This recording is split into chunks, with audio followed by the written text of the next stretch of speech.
हाँ तो मेरे प्यारे दोस्तों, कैसे हैं आप सभी। मैं एक बार फिर आप सभी के सामने हूँ। बी फार्मा थर्ड सेमेस्टर और सेकेंड ईयर की हमारी बात चल रही थी। फिजिकल फार्मास्यूटिक्स फर्स्ट हम लोग तेज़ी के साथ पढ़ रहे थे। सॉल्युबिलिटी पहली यूनिट है। बहुत ट्रिकी और बहुत तरीके से मैं आपको पढ़ा रहा हूँ। सॉल्युबिलिटी जितनी अच्छी मैं पढ़ा सकता हूँ उतनी अच्छी, और बाकी सभी से बहुत ज़्यादा ट्रिकी और बहुत ज़्यादा ईजी वे में। तो एक बार फिर आप सभी का मैं अपने चैनल में स्वागत करता हूं, और यही कहूँगा कि भाई वीडियो को लाइक करिए, चैनल को सब्सक्राइब करिए, कमेंट ज़रूर करिए और बताइए कि हमारा एफ़र्ट आपको कैसा लग रहा है। क्वेरी हो तो भी आप मुझे कमेंट करिए। नोट्स चाहिए तो भैया मेरा नंबर है 9140403649।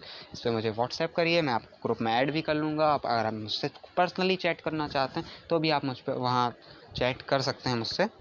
तो स्टार्ट करते हैं। आज का हमारा लेक्चर है फैक्टर्स अफेक्टिंग सॉलिडिटी पे, तो वही आज हम पढ़ाएंगे। और आज कोई ज़्यादा मतलब थ्योरेटिकल ज़्यादा है, तो भैया थ्योरेटिकल चूँकि फिजिकल भी थ्योरेटिकल ज़्यादा है तो उसी तरह से हम पढ़ेंगे। Factors influencing solubility of drugs. Influencing माने बढ़ाना। There are mainly following factors which affect solubility. पहला है temperature. Solubility is directly proportional to temperature. This means if the temperature increase, the solubility also increase. But in some cases, the solubility decrease if the temperature is increased. In the exothermic process, energy given off solubility decrease with increasing temperature. But in case of endothermic process, energy required solubility increase with increase in temperature and vice versa. ठीक है। तो English वाले जो हैं वो तो भैया इसको ऐसे समझ गए होंगे, उनके लिए अब आगे हिंदी वाला एक्सप्लेनेशन नहीं है। और अगर आप हिंदी में समझना चाहते हैं तो वेल एंड गुड। देखिए अब यहाँ है सॉल्युबिलिटी जो है वो टेम्परेचर के माने तापमान के समानुपाती होती है। समानुपाती का मतलब टेम्परेचर बढ़ेगा तो सॉल्युबिलिटी भी बढ़ेगी। इन एंडोथर्मिक प्रोसेस माने जहाँ एनर्जी ज़रूरत हो वहाँ, जैसे शरबत बनाने वाला, ठीक है। शरबत बनाने का मतलब मैं समांगी मिश्रण की बात कर रहा हूँ, कोई भी इस तरह का जो आप बनाते हैं शरबत में नींबू पानी, ठीक है। तो वहाँ पे आप अगर वहाँ टेम्परेचर बढ़ाते हैं, आप घोलते हैं तो वहाँ टेम्परेचर भी बढ़ता है, प्रेशर भी बढ़ता है, तो ये दोनों सॉल्युबिलिटी को बढ़ा देते हैं। और यही फैक्टर्स हैं यहाँ जनरली से, और बहुत ईजी मतलब आपको डेली उस पर लाइफ पे समझ में आ जाएंगे। टेम्परेचर बढ़ने पे भैया हम क्या करते हैं कि चीनी डालते हैं। चाशनी तो बनाते हुए देखी होगी, स्पेशली जो लड़कियाँ वहाँ से ऐड होंगी उनने तो देखी होगी। और हमारे बहुत सारे लड़के भी ऐसे होते हैं जिन्हें किचन में या खाना बनाने में बड़ा इंटरेस्ट होता है। खैर मुझे नहीं है, तो उन्हें भी ये पता होगा कि चाशनी बनाते टाइम हम चीनी को डाल देते हैं और हमें फिर कुछ करने की ज़रूरत नहीं होती, टेम्परेचर ही से वो सॉल्युबल हो जाती है। बस यही बताना था। और कुछ लेकिन प्रोसेसेस होती हैं जैसे एक्सोथर्मिक प्रोसेसेस, जहाँ एनर्जी गिवन ऑफ होती है, वहाँ ज़रूर सॉल्युबिलिटी जो है वो डिक्रीज़ हो जाती है विथ इंक्रीज इन टेम्परेचर। लेकिन हम 90% केसेस में यही बोल सकते हैं कि सॉल्युबिलिटी बढ़ती है। तो हम पहला फैक्टर को यही मानते हैं कि टेम्परेचर के बढ़ने के साथ सॉल्युबिलिटी भी बढ़ती है, कुछ रिएक्शंस एक्सोथर्मिक रिएक्शंस को छोड़कर। उसी हिसाब से ग्राफ बना हुआ है एग्जाम्पल के लिए। The solubility of potassium nitrate increase with increasing temperature. मतलब पोटेशियम नाइट्रेट का मैं एग्जाम्पल लिए हूँ, और सॉल्वेंट आप कोई भी ले लीजिए। पोटेशियम नाइट्रेट क्या है भाई, वो जहाँ सॉल्युबल होता है वहाँ सॉल्वेंट ले लीजिए। और सॉल्युबिलिटी का डिटर्मिनेशन करना है। यहाँ मुझे सॉल्यूट सॉल्वेंट वाला इंट्रैक्शन नहीं पढ़ाना, वो पहले पढ़ा चुका हूँ मैं। जाइए और देखिए वहाँ पिछले लेक्चर्स में। पिछला लेक्चर भी अच्छा डाला हुआ था मैंने, लेकिन आप लोग पता नहीं क्या है, सोए हुए हैं। ना कोई लाइक करता है ना कोई कमेंट करता है। भाई जरूर करो, मैं फ़ीस नहीं ले रहा हूँ। फ़ीस आपके कॉलेज वाले ले रहे हैं 60,000 70,000 90,000, मैं नहीं ले रहा हूँ। तो भाई मुझे तो सब्सक्रिप्शन चाहिए। सब्सक्राइब करो, चैनल को लाइक करो, कमेंट करो, बस यही सब तो करना है। क्या लगता है इसमें, ठीक है।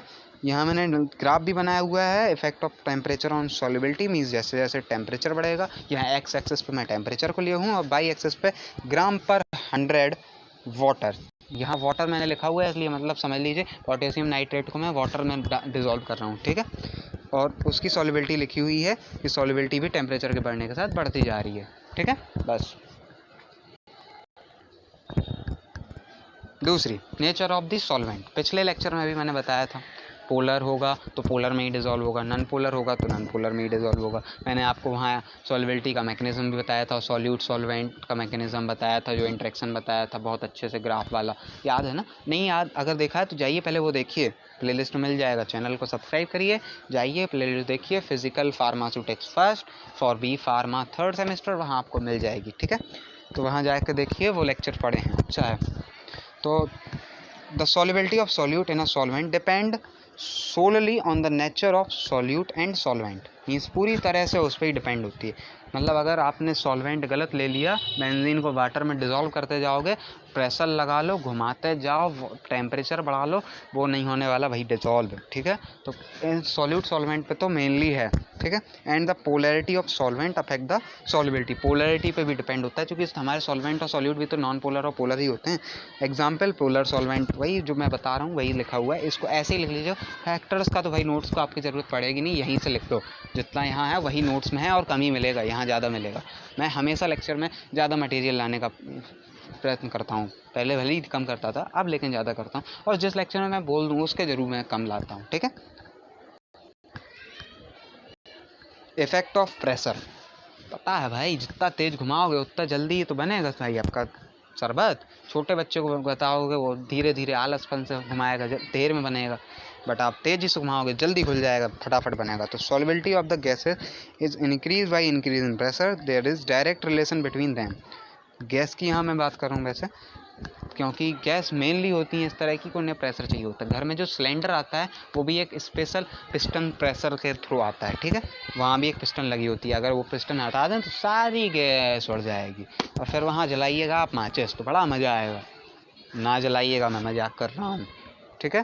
तो gaseous carbon dioxide dissolve in liquid, means अगर हम लोग उसको लिक्विड करें, में डिजोल्व करें CO2 को, फॉर एफरवेसेंट प्रिपरेशन, मीन्स हम लोगों को फार्मेसी में एफरवेसेंट प्रिपरेशन बनानी पड़ती। अब एफरवेसेंट प्रिपरेशन तो पड़ी होगी, फार्मासिक्स फर्स्ट आप पढ़ के आ रहे हैं फर्स्ट सेमेस्टर में, तब कोरोना भी नहीं था, अच्छे से पढ़ा होगा। अब मक्कारी की होगी, तो अब भैया मक्कारी की है तो क्वेरी में कमेंट करना, मैं आपकी मक्कारी सॉल्व करूँगा, ठीक है, क्योंकि मेरा काम है बताना।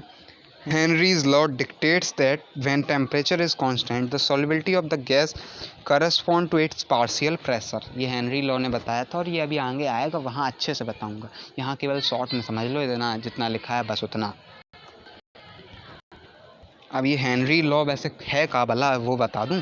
Consider the following formula of Henry's law, P is equal to KHC, ये हेनरीज लॉ का फार्मूला है, यहाँ P पार्शियल प्रेशर है of the gas about the liquid, जो लिक्विड है वो नीचे भरा होगा और ऊपर से गैस आ रही होगी, क्योंकि ये तो फिक्स ही हमेशा, आप अगर उल्टा भी करके सोचेंगे तो भी गैस ऊपर ही आ जाएगी, तो ऊपर से पड़ रहा होगा प्रेशर, ठीक है। KH जो है वो हेनरीज लॉ कांस्टेंट है, चूँकि भैया ये है साइंटिस्ट के नाम पे कांस्टेंट रखे जाते हैं। C कंसंट्रेशन है गैस की लिक्विड के अंदर, ठीक है। This formula indicate that at a constant temperature when the partial pressure decrease as well as the consequently the solubility also decrease, माने एकदम सामने सामने हैं, ठीक है। तो प्रेशर अगर घटेगा तो सॉल्युबिलिटी भी घटेगी, और प्रेशर बढ़ेगा तो सॉल्युबिलिटी भी बढ़ेगी। अब ऐसे भी दिनचर्या पे भी आपको पता है, डेली लाइफ में भी पता है, ठीक है। आगे बढ़ते हैं। pH, नेक्स्ट इज pH, तो pH भी इस पर अफेक्ट करता है।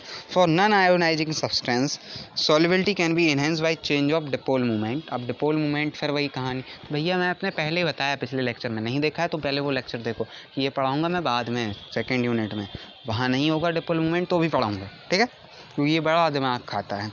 pH has little effect on non-ionizable substance. In the case of ionizable substance, the pH depends on the Henderson-Hasselbalch equation। पहली बार तो नहीं सुन रहे हैं भाई, ये इक्वेशन पढ़ी है बहुत बार, फिर भी यहाँ पढ़ाना मजबूरी मेरी।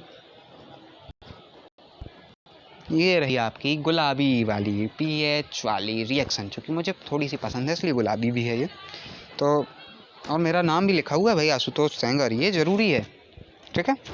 तो वेयर S, भैया यहाँ जो लिखी हुई है एसिडिक ड्रग्स के लिए pH is equal to pKa plus log S minus S0 upon S0, ठीक है।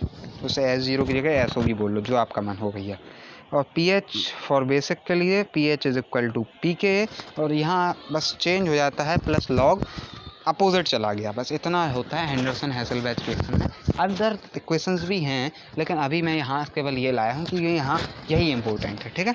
तो यहाँ S सॉल्युबिलिटी है सब्सटेंस की, SO सॉल्युबिलिटी है अनआयोनाइज्ड स्पीसीज़ की, S माइनस S0 है सॉल्युबिलिटी है आयोनाइज्ड की, माने पहला सब्सटेंस की पूरी, फिर SO हो गई अनआयोनाइज्ड की।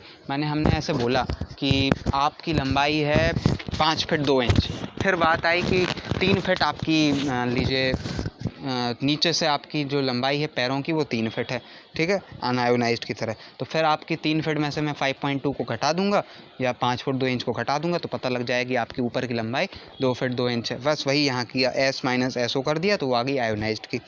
ईजी ट्रिक्स से पढ़ाता हूँ भाई, रटने का कोई काम नहीं। PH of a substance is related to its pK and the concentration of the ionized and unionized forms of the substance. ठीक है भैया, इतनी ट्रिक्स हो गई। लाइक सब्सक्राइब जरूर कर दियो, ठीक है।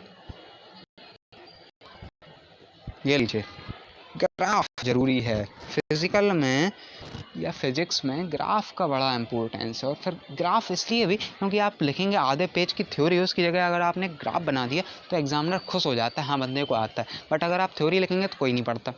स्पेशली इस जो हमारी एजुकेशन सिस्टम है भाई, उसके ही हम लोग अभी हैं तो उसकी बुराई तो नहीं कर सकते, लेकिन उसमें ये गलती है, ठीक है। तो यहाँ मैंने आपको 2 ग्राफ बनाए हुए हैं। पहला ग्राफ है ए वाला, वो बनाया हुआ है वीक एसिड के लिए, और दूसरा बनाया हुआ है वीक बेस के लिए, ठीक है। तो बस इन ग्राफ्स को यहाँ देख लो और ऐसे ही ग्राफ बना लो, ठीक है। जो है वो मैंने वहाँ हेंडरसन हैसलवेथ वाले में बता दिया आपको। पार्टिकल साइज़ भी डिपेंड करता है भाई। आपने इतना देखा होगा शरबत बनाते टाइम पिसी चीनी जल्दी घुल जाती है, माने जो आप पीस लेते हैं, और जो नहीं पिसी होती है खड़ी होती है वो टाइम में घुलती है। तो पार्टिकल साइज़ पे भी तो डिफाइन करेगा। As the particle size decrease the solubility increase, माने हमने जैसे जैसे उसके पार्टिकल साइज को पीस दिया तो सॉल्युबिलिटी बढ़ गई। Due to increase in surface area, surface area बढ़ता है इसलिए, तो सरफेस एरिया भी एक फैक्टर हो गया। However after some time decrease in the particle size the solubility due to formation of agglomerates. लेकिन आप सोचो कि बिल्कुल निपटा दो तो फिर वो एग्लोमेरेट्स बना देगा। एग्लोमेरेट्स माने गुच्छे बन जाएंगे, गट्ठा बन जाएगा, नमक के गट्ठे, और चीनी भी जिनके यहाँ रखी रहती होगी उन्हें उसके गट्ठे भी पता होंगे, और भी बहुत सारी चीज़ों के होते हैं जो इकट्ठे हो जाते हैं, तो फिर वो सॉल्युबिलिटी को डिक्रीज़ करना शुरू कर देता है। मतलब अति हर चीज़ की बुरी है। ऐसा नहीं है कि टेम्परेचर बढ़ाते जाओ तो सॉल्युबिलिटी बढ़ती ही जाए, एक टाइम आएगा जब नहीं बढ़ेगी, ठीक है। क्रिस्टल स्ट्रक्चर पे भी डिपेंड करता है। तो amorphous form of drug is more soluble than crystalline. तो यहाँ मैंने आपको एक लाइन लिखी हुई है, सॉल्वेट्स जो हैं वो ज़्यादा सॉल्युबल होते हैं, फिर एनहाइड्रस ज़्यादा सॉल्युबल होते हैं, फिर हाइड्रेट्स ज़्यादा सॉल्युबल होते हैं। बस इसको ऐसे ही समझ लो, क्योंकि ये ज़्यादा उसमें मतलब इंपॉर्टेंट नहीं है, लेकिन लिखना ज़रूरी है। सारे पॉइंट्स लिखिएगा ज़रूर, और इतनी जितनी थ्योरी यहाँ लिख के लाया हूँ इतनी तो कन्फर्म, इससे ज़्यादा लिखना कम ना, ठीक है। इतनी तो ज़रूर याद करो। और भैया जितनी मैं बताते जा रहा हूँ हर चीज़ में मैं आपकी डेली लाइफ का एग्जाम्पल दे रहा हूँ, हर चीज़ में हिंट दे रहा हूँ, वो हिंट भी लिख देना तो एग्जामिनर और खुश, ठीक है। अच्छा हाँ, हिंदी में लिख दिए हो हिंट तो एग्जामिनर गुस्सा में आ जाएगा, इंग्लिश में, ठीक है। क्योंकि भैया हम फार्मेसी कर रहे हैं और हमारे देश में अभी इंग्लिश में चलती है फार्मेसी, ठीक है। मॉलिकुलर स्ट्रक्चर भी डिपेंड करता है। The change in molecular structure strongly affect the solubility of the compound. For example the introduction of hydrophilic group into a hydrophobic group into a hydrophobic substance में improve the solubility. माने अगर आपने एक hydrophobic solvent ले लिया और hydrophilic उसमें add कर रहे हैं तो वो इतना आसान नहीं होगा जितना हाइड्रोफोबिक आसान होगा, ठीक है। बस इसी तरह की कुछ कहानी लिखी हुई है, बाकी आप समझ लीजिए खुद ही, आप होशियार हैं। हाइड्रोफोबिक का है और हाइड्रोफिलिक का है, जो तो पता है, मतलब ये तो पता है। मैं बुंदेलखंड का निवासी इसलिए थोड़ी सी बुंदेलखंडी बोलता हूँ।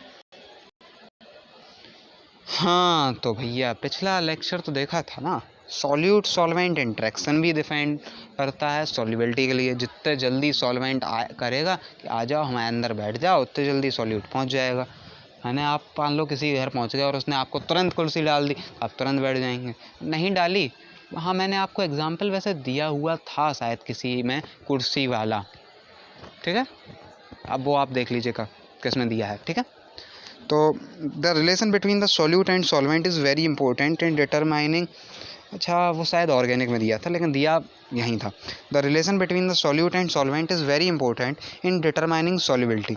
जो रिलेशन होता है सॉल्यूट सॉल्वेंट का वो सबसे इंपॉर्टेंट होता है, मींस सबसे नहीं लेकिन इंपॉर्टेंट होता है। सबसे इंपॉर्टेंट जो होता है वो सॉल्यूट सॉल्वेंट ही होता है कि वो पोलर हैं या नॉन पोलर हैं, ठीक है। So strong solute solvent attraction equate to greater solubility, माने जल्दी अपने आप को, माने 2 लड़के होंगे एकदम बिल्कुल सेफ स्वभाव के, वो जल्दी दोस्ती करेंगे, और अगर थोड़ा थोड़ा कम मिलता होगा तो धीरे धीरे दोस्ती करेंगे। बस यही यहाँ भी है, बस लिखा हुआ है, आप आराम से इसको देख लो। ये फैक्टर तो पूरे हो गए। अब तो बस यार यही कहूँगा, सब्सक्राइब कर लो लाइक करो, कमेंट ज़रूर करिए अगर कोई क्वेरी है तो, ना है तो फिर अच्छी कमेंट करिए, मैंने अच्छा पढ़ा है, क्वेरी नहीं है, ठीक है। घर में ज़रूर रहें, क्योंकि घर में रहेंगे तो स्वस्थ रहेंगे। कोरोना है बाहर, उसके पास ना जाएं, क्योंकि कॉलेज तो सस्पेंड इसीलिए किए गए हैं, ठीक है। तो जय Shri Ram, all the best for your knowledge.